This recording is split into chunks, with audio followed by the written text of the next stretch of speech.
It's crossover Thursday and Thursday night football as we do this show on a game day. Locked on Chargers, locked on Broncos. And we're going to see if it's going to be the Broncos who stay hot or the Chargers getting back on track.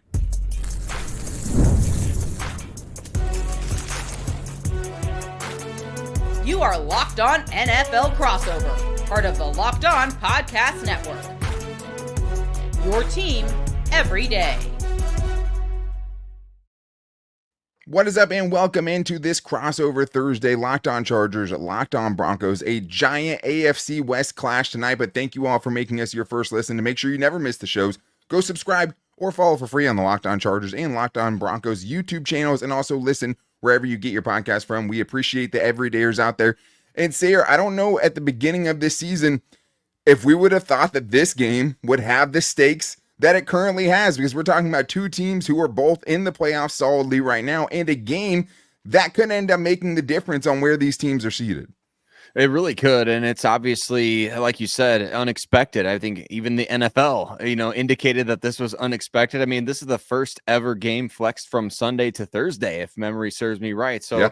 Pretty high praise for the way both of these teams have played. Obviously, the Broncos now in year 2 of the Sean Payton era, and we got year 1 of Jim Harbaugh over there with the LA Chargers. And I think the turnaround from both of these teams is obvious. I mean, obviously, it's way different. Just the vibe for each team, the culture for each team, the way that each of these teams kind of feels legitimate again. And obviously the stakes are high at this time of year, which is great to see, because we're no longer just wondering, okay, who could we root for to knock off the Chiefs in the next couple of weeks here? We actually have something to look forward to here. Yeah, and I mean, potentially even two teams gaining on the Chiefs a little bit in the AFC West, as they seem to be fading somehow with only one win, and two teams who probably feel like, hey, if we get another shot at the Chiefs, we might be able to take them out in the playoffs. But it is crossover Thursday, and it's presented by PrizePicks. Download the app, use the code LOCKEDONNFL to win $50 instantly when you play $5. Here we are, right? Lots of big storylines going on both sides. A huge pivotal clash between the Broncos and the Chargers on Thursday Night Football, and two teams who have been kind of going in different directions. Broncos on a 4-game winning streak, Chargers having lost back-to-back games. But when you're looking at this offense, who's been helped out a lot by their defense, frankly, over the last couple of days, what is your biggest storyline going into this one? Well, it's got to be whether or not Bo Nix can cut the turnovers out again. And he did that for a long stretch of time. Only had 2 interceptions for about an 8 or 9 week period there in the middle of the season, was taking really good care of the football. And then all of a sudden against the Cleveland Browns, throws a couple of picks, couple of plays that you're kind of like, okay, maybe a 50-50 chance or less that happens normally. But then against the Indianapolis Colts, throws another 3 picks and a lot of just all bad throws, quite frankly. And it was tough to see, because you kind of get into this mindset watching the game, like whenever he drops back, like, is he going to be throwing an interception here? Because that's kind of what it feels like. And then he even said that after the game, he's like, the mental hurdle of getting over the interceptions is like, I feel like every time I'm dropping back, like, is this going to get picked off? Am I going to be late? Things like that. So just getting through that mental hurdle. But we've seen him do that before. He threw 4 picks in the first 2 games of the season, then really settled in after that. So we're hoping, obviously, against a very good Chargers defense, that he can cut those turnovers back. And that will be one of the key storylines, because of course the defense not always going to be able to bail you out with 5 turnovers in every game. Yeah, 100%. I mean, 8 takeaways for that Broncos defense over the last couple of weeks. But I do think that you're kind of dealing with some rookie mistakes and things that come along with having a rookie that you would expect early on in the season, right? Or just you would expect in any rookie season, I should say. At the same time, it's like you're still winning even with those mistakes. And I think that's probably super valuable for the Broncos, and him specifically is just being like, well, you haven't had to actually pay the ultimate price. You haven't been the reason that you've lost a game. And for the Chargers, obviously, it's bring out Bad Bo, right? Are you going to play him the way you did the first 3 quarters of that first matchup? Or is it going to be like that fourth quarter where you kind of stormed back, they got 16 points, and made that game closer than it ever should have been? But looking at it from afar, though, especially with Justin Herbert, and wondering if the Chargers have ever kind of put the right offensive coaching staff around him to get the most out of him, as fans now are rioting a little bit about Greg Roman and the lack of success and consistency they've had offensively. I think you still have to be pretty happy with how this has worked out with Sean Payton and the Sean Payton Bo Nix pairing, because for a while it kind of looked like it was going to be a Justin Herbert Sean Payton pairing. That was we were wondering about that for a long Yeah, period of time there. Obviously, the Chargers keeping Brandon Staley turned out to be fortuitous for the Broncos organization, and probably uh, both of them, right? The Chargers end probably up with both. Jim Harbaugh, and then the I Broncos. I think mean, it looks like so. it's worked out for both, at least so far. It absolutely, because a lot of Broncos fans would be lying if they said, no, we didn't really want Jim Harbaugh. I mean, the ownership group was at the dude's house in Ann Arbor, Michigan. I mean, everybody was on board for Harbaugh if he was willing to come out of the Weird. NFL a year ago as opposed to when he did. But I think that with the Sean Payton pairing with Bo Nix, it's been great because you have a head coach who is just fully behind the quarterback and figuring out, okay, like after the game against Indianapolis, Sean Payton was thinking, he's throwing these interceptions. What am I doing to put him in these situations? Like, what do I need to change? And that's been a mentality that we've seen for a lot of different players within this offense, not just Bo Nix. Like, for example, would be Marvin Mims. Completely struggled up to the trade deadline. Everybody's wondering, are the Broncos going to go get a playmaker for Bo Nix? Nobody's making plays. Marvin Mims kind of looking like a bust.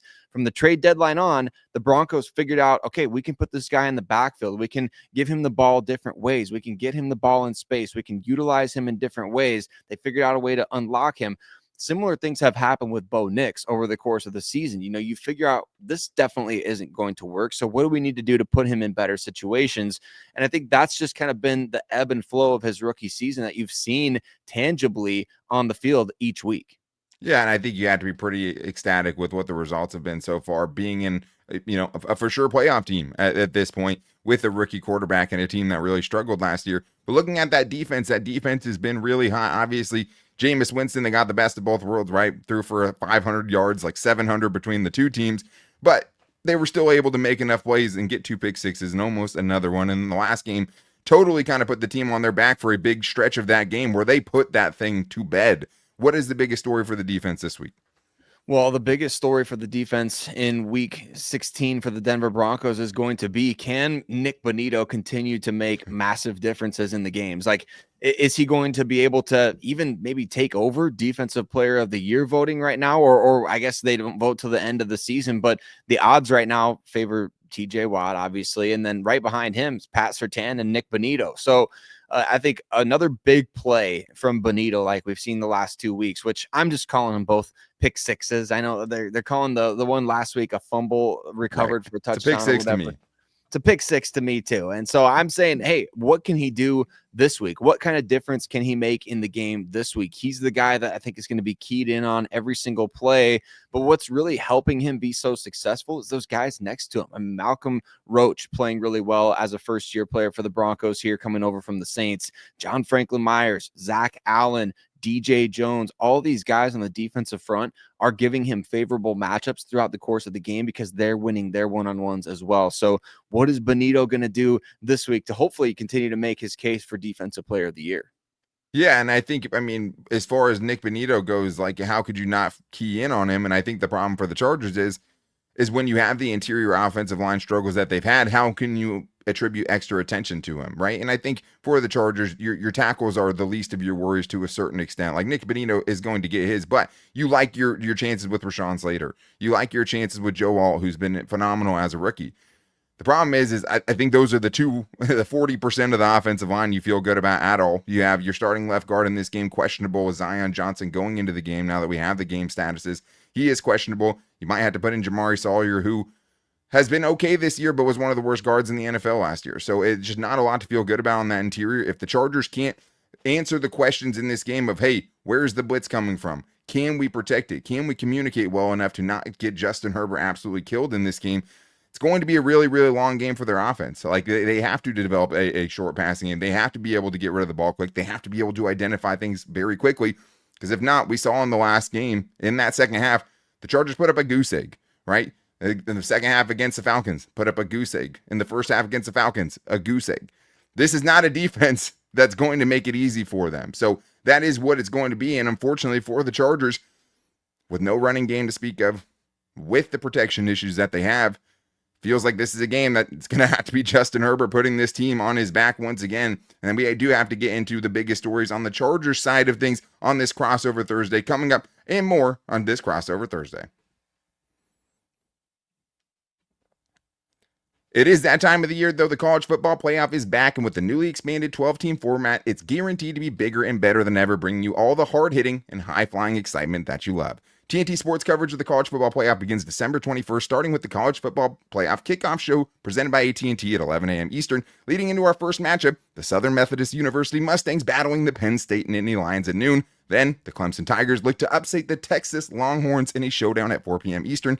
Don't miss a moment of the action. Watch the college football playoff presented by Allstate live on TNT, True TV, TBS, and Max. I also need to tell you guys about Hillsdale College because history, economics, the great works of literature, the meaning of the U.S. Constitution. Did you study these things in school? Probably not. Or even if you did, it's probably time for a refresher. Time and technology have changed a lot of things, but they have not changed the basic fundamental truths about our world and our place in it. Our sponsor, Hillsdale College, is offering more than 40 free, that's right, free online courses, including Constitution 101, the meaning and the history of the Constitution, introduction to free market economics, the great American story, A Land of Hope, and so much more.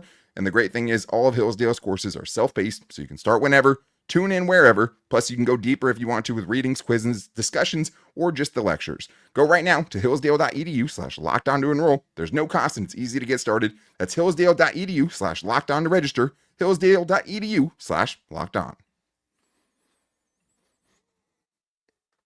Time to get into the Chargers side of things here, Sarah, because Chargers are kind of a weird team to figure out. If you want to look at their schedule and say, hey, they haven't beat any good teams, the one argument you can make is they beat the Broncos, right? I mean, that is the plus 500 team that they've been able to beat so far this year. But it does feel like this matchup is different. And going into this one, maybe the personnel is a little bit different. Maybe the injuries are a little bit different. But one thing that they're really, really missing is a J.K. Dobbins and their running game. And with the protection and potentially even missing their best offensive linemen who haven't played great, who are going to get replaced by someone they think is worse than who they put out there before, the biggest story for me for this Chargers offense, unfortunately, is can Justin Herbert carry this group enough against a really good defense? I mean, the Chargers have had their struggles, especially when Justin Herbert's been banged up. When you look at these games that they've been getting shutting out in halves, a lot of it is in the first half, he's taking hits and it's affecting him, and he's not able to move around as well as he can. He's not able to get out of the pocket and create and get the rushing yards that they're not getting from their running backs. And I think it's just really hard to imagine the Chargers winning this game without him having a big game. I mean, the Broncos are tied with the Chargers in points allowed per game. They also lead the NFL in sacks per game. They don't have a running game that can support him. Can he overcome the offensive line that has really struggled? Unfortunately, the whole part of this regime that we were excited about, and even what Greg Roman said in his opening press conference, can you imagine Justin Herbert if he has a good run game with him? We're still trying to imagine it because we haven't seen it, and we definitely haven't seen it consistently. And since J.K. Dobbins went out, that problem has only gotten larger and larger. I mean, they have really nothing around him. Other guys are going to step up, and they're going to have to, but at the end of the day, it's can Justin Herbert carry this offense, because it feels like he has to going into this one. Well, and it's going to be interesting to see how the Broncos defense responds after. I mean, the Indianapolis Colts played pretty darn good for a little more than 2 quarters in this last game. I mean, they should have gone up 20-7 based on the way that they were playing. And obviously Jonathan Taylor made just a hilariously bad mistake there, but the Broncos have been having to adjust without Riley Moss the last handful of weeks. And he's not playing tonight either. It's going to be a combination of Chris Abrams-Drain, the rookie 5th rounder out of Missouri, and then Jamaree Mathis, a former 4th rounder guy who previously at one point in time got his first NFL start against these Los Angeles Chargers as well. So how does Justin Herbert and Greg Roman come together and say, hey, how can we try to take advantage of this secondary? We probably not going to be picking too much on Pat Surtain in this game, although in the previous matchup, they kind of went right at him and he got knocked out of the game right away. And so, I mean, I agree with you. I think this is a game where Justin Herbert going to have to put the Chargers on his back a little bit here. Everybody's dinged up this time of year, things like that. But man, it feels like that's just been a consistent nick for him. Is like, is that the offensive line entirely? Is it just over time he's taking too many shots, whatever it may be? I can tell you this from the perspective of Broncos fans, everybody believes that he's capable of doing that, right? And capable of taking a game and just saying, hey, I'm not going to be the one to make the mistakes out here. I'm going to take advantage of your mistakes like they did in the last matchup. Well, and that's like the one kind of golden egg that you have if you're a Chargers fan. You're looking for optimism, especially offensively going into this game, is just, well, at least you don't think Justin Herbert's going to throw 2 pick sixes. You don't think that the Chargers are going to turn it over 5 times in this game like we saw the Colts do last week, which if you can actually, not help that offense out, it should be a closer game than we've seen, because that's the crazy thing is with Bo Nix throwing 5 picks the last couple of weeks, they still won both games by double digits, right? That's a really crazy thing, but it does feel like it's going to be up to Justin Herbert to elevate the surrounding and supporting cast around him.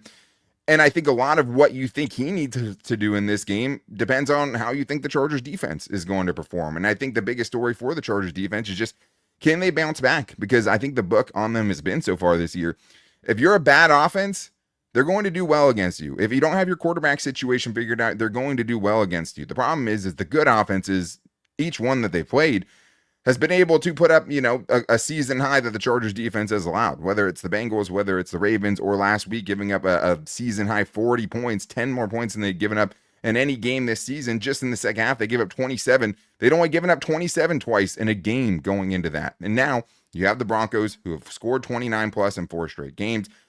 And I think what it's going to end up coming down to, if you have to simplify it, I think it's just, can this Chargers defensive pass rush be able to get home on Bo Nix and at least affect him a little bit? Because what happened last week, Chargers ran into a good offensive line and they got buzzsawed. 6 pressures for the entire game. And now you're going up against a team that in 5 of the last 7 has given up 4 pressures or less, which is just insane. The last time they gave up 10 was when they played the Chargers. The difference being, this week they have Mike McGlinchey. This week they have Luke Wattenberg, and they didn't have either of those guys in that first matchup. And what we also saw last week is when the pass rush can't get home, maybe that secondary isn't as great as you think it might be, because they got exposed a little bit too. So this is a huge bounce back game if Charger fans are going to have faith in this defense going forward over the last 2 weeks of the season against bad teams, and also going into the playoffs potentially. This is a game where they could gain a lot of that faith back. Absolutely. And the question from the Broncos side of that point that you just made is, okay, is Bo Nix going to be willing to kind of take off and run a little bit more? Because we haven't seen that very much over the last month plus. When he is getting pressured, just taking off and running. We did finally see a little bit of that against the Colts last week, but it's been few and far between the times he's taken off, and he looks honestly like the best runner on the team right now. So talk about the Chargers. I know what that feels like. You know what it's like, right? And so that may be the one thing in this game is like, who can gain an edge in the running game, because the Broncos haven't been able to run the ball. I mean, one of Bo Nix's interceptions against the Colts was a ball thrown on 3rd and 1, and he's trying to throw down the deep right side of the field. You just don't feel confident that you can pick it up. So that's where it's at right there. And that makes the pass protection numbers that you just mentioned even more staggering, because the Broncos aren't running the ball very well at all. And now one of the guys who's been their most efficient back this year, Jaleel McLaughlin, he's not playing in tonight's game with a quad injury. So could we see the Chargers have to go up against Audric Estime, the rookie running back that at this point, very mysterious, because he's only got 17 carries the last 4 games total. Yeah. So very surprising, the Broncos' usage of him and helping Bo Nix. You talked about, Sean Payton, the relationship with Bo Nix. Trust the guy, 5th in the NFL in pass attempts. Could you, like with Justin Herbert on the other side, can you get this guy a dang running game to help him out?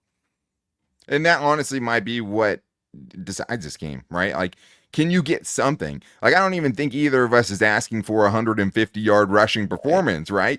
Can you give him 80 yards at 4.0 yards per carry? Like, I think both of us would, if you gave us that option right now, we'd probably both sign up for it, right? And just know that it's, hey, you're getting some sort of efficient attack, because what happens with that, and both of us have seen it, is you get behind the sticks and it makes life so much tougher. Like, you don't want to be running into 2nd and 8s on every second down, but I do think for the Chargers defense, this is a huge test for Jesse Minter, a guy that has confused quarterbacks, a guy that held this same quarterback in that first half last time these two teams matched up to like 10 yards in the first half. Like, can you do it? Can you scheme it up on a short week? Can you get the Broncos offense out of rhythm? Can you force those takeaways on this offense? Because honestly, like, with where the defense is at this point and the amount that they gave up last week and kind of the sieve that it's been, it feels like this defense needs the turnovers to be that competitive. It needs the turnovers to help this offense out that's going up against a really good defense.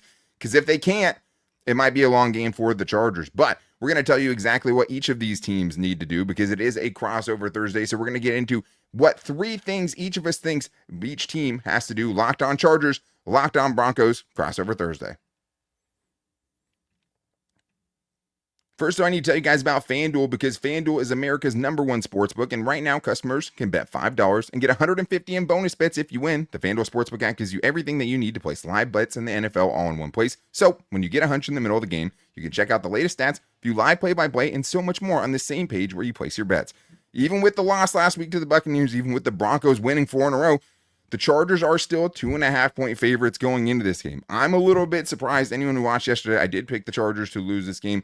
2.5 points, it does feel like it's a toss-up. I do expect it to be a close game, but if you don't want to bet on the spread, that's great because they also have so many other great things you can bet on, like anytime touchdown scores. Quentin Johnston, you can get at plus 250 in this game. He's scored in back-to-back games. On the Broncos side of things, you could go with Cortland Sutton, plus 150 to get into the end zone, and he scored a touchdown in this matchup when these two teams faced off in Week 6. And there's so many more ways to bet. All you have to do is visit FanDuel.com to join today. You'll get started with $150 in bonus bets if you win your first $5 bet. That's FanDuel.com. Never waste a hunch and make every moment more with FanDuel, an official sportsbook partner of the NFL. Back here on this crossover Thursday, Locked On Chargers, Locked On Broncos. Thank you to all of the Locked On Chargers and Broncos listeners for making us your first listen today. If you guys need a second listen, make sure to check out the new slate at Locked On NFL, where they have 2 shows a day now. One of the hottest take artists in the network for sure, Tyler the Madman Rowland. And you could also kick back with my guy Tony Wiggins, who's one of the best for sure, as they bring on people who cover their teams every single day, which is always what makes it great on YouTube and wherever you get your podcast from. But it is time to get into the 3 most important things that each team must do to win this game on a Prize Picks Thursday, because it is crossover Thursday presented by Prize Picks. Download the app and use the code LOCKEDONNFL to win $50 instantly when you play $5. What are the 3 things, Sayer? We've gone over the biggest stories. What do the Broncos have to do to win this game? Well, I think all 3 of the keys for victory for the Denver Broncos in this game revolve around rookies. Number 1, Bo Nix. He's got to cut down the turnovers. Number 2, you got to find a way to feed Audric Estime. And number 3, when the Broncos offense has been at its best this season, it feels like they're getting Devon Vele and Troy Franklin, 2 rookie wide receivers involved. So a little 2-for-1 there on point number 3. And I think that's been really an issue these last couple of weeks. They have not been able to get Devon Vele going, which has been odd because there was a 2-game stretch there where he had 17 targets, was catching everything coming his way. Just a really promising stretch of games for him, as well as Troy Franklin making plays after the catch. The Broncos kind of featuring him a little bit more, and it felt like they had things kind of rolling in the passing game with those guys. This last stretch of games has just been odd from that perspective. Usage of the playmakers in the offense, it's been a little bit feast or famine with Cortland Sutton. So can you get those rookies all involved, and can Bo Nix limit the turnovers? I think if all 3 of those things happen, if Bo limits the turnovers, if Estime gets going in this game, because Javonte Williams, I don't know if anyone expects really anything out of him right now. He's been really rough the last handful of month and a half. And those rookie receivers, if they can get going, man, that's those 3 things offensively. I know it's been all defense, pick sixes, all those sorts of things the last couple of weeks, but the Broncos offense being as inefficient as it has, and you mentioned winning by double digits anyway, if that offense can get back on track, man, that'll give you hope not only for this game, but going forward. Well, and the Chargers definitely knows Chargers fans at least know what it feels like to be relying on rookies, because the Chargers have gotten major contributions. And one of the bigger stories going into this game is the Chargers will be without Cam Hart, who's a rookie cornerback, a 5th-round pick who has been awesome so far this year. They will still have Tarheeb Still, and it does feel like a Tarheeb Still kind of game where it's like, hey, if I'm Bo Nix and I have 5 picks in the last couple games, probably not looking in Tarheeb Still's direction too often. The dude has 4 picks. He's already taken one back to the house. And I hope that he can get another one. But also Joe Alt, Ladd McConkey, where would this offense be without those guys? And Audric Estime is interesting because the Chargers at times this year have struggled with physicality. Not necessarily, what Jim Harbaugh teams are known for. That's a big punishing back. He was a guy I looked at as far as, Chargers potentially taking a running back in this last draft class. That is a dude who can be a bruiser and can test your physicality. So if he gets going, that's bad news for the Chargers. And I mean, the Chargers, I think the one thing you have to hope is that they won't be a sieve in their run defense, right? And that the run defense there and the lack thereof last week, over 200 yards rushing, over 200 yards allowed against the Ravens as well. Chargers run defense has to be much better. And for the Chargers, these are the three things for me. Win the battle of the big play.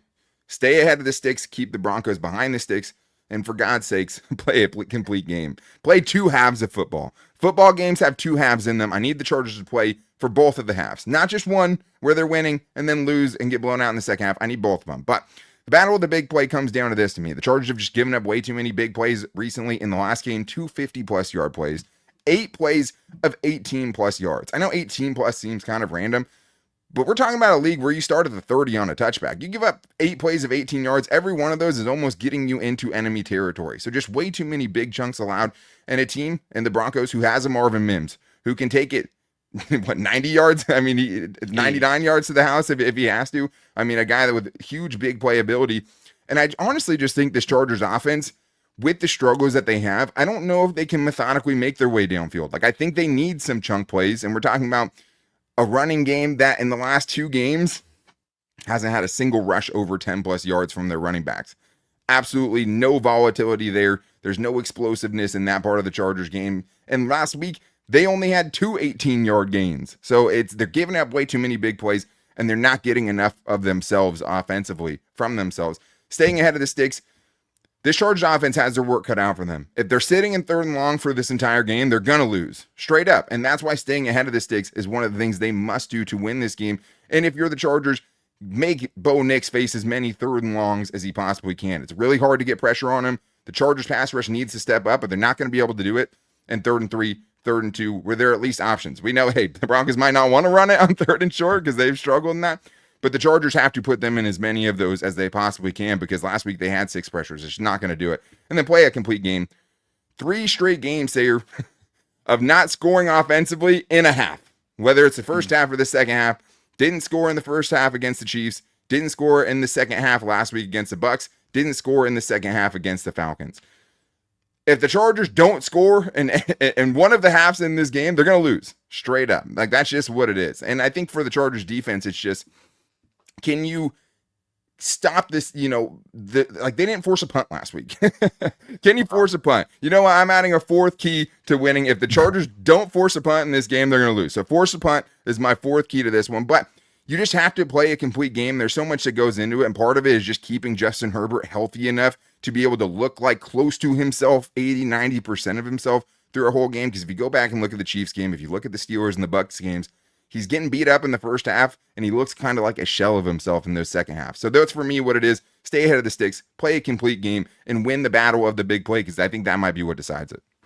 And you talk about getting pressure on Herbert and getting hits on him. I mean, the Broncos do have the highest pass rush win rate in the NFL this year, and that Crazy. is always a concern to see, like, with Justin Herbert out there. I mean, the last thing anybody, when it comes to NFL fans, wants is to see him knocked out at this point in the season, because Right.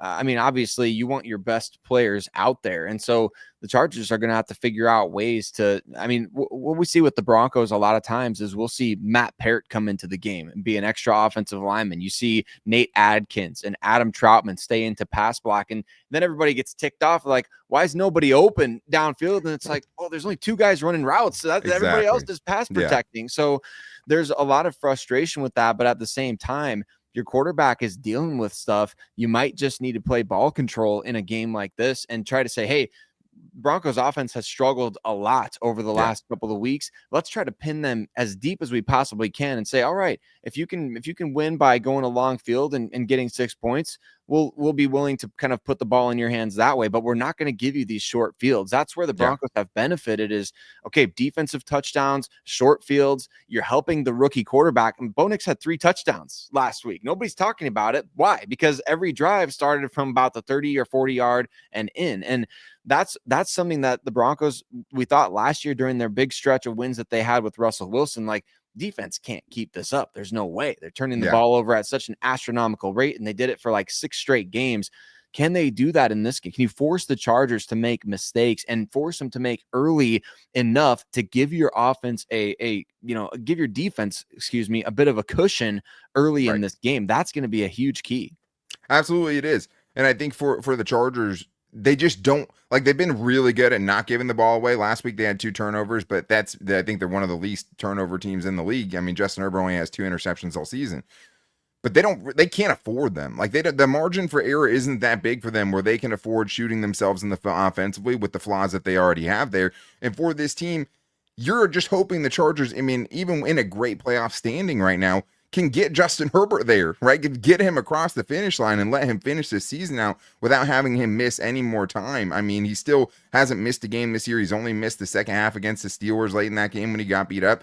It's a miracle because the dude's rolled each ankle. Like, he's getting battered. He got hit 13 times last week. It's just unsustainable. I mean, the Chargers have to protect him. And I think the thing is, and why it's part of this part, if they give him protection, he can shred anyone. He can shred anyone with anyone. And I think that's the most frustrating part is like he can elevate these guys, but you need kind of a perfect storm of things to come together offensively to feel really good, especially going up against this defense who, like you said, didn't have Patrick Surtain the last time. They had him for like one play. He got hurt, and you got to go up against that defense, a really good defense without easily their best player and one of the 2 defensive player of the year candidates the Broncos have. But Chargers can get these things done. I still absolutely believe they can get a win. If the Broncos can do that, they're going to have a great chance to win as well. But I'm really excited to watch this matchup. Thursday Night Football in prime time. Thank God the Jets are as bad as they are, so we at least get, put a spotlight on what should be a much better game than whatever the Jets are playing in this week. But thank you guys, as always, for making us your first listen and for checking out Crossover Thursday. To make sure you never miss the shows, go subscribe or follow for free on the Locked On Chargers and Locked On Broncos YouTube channels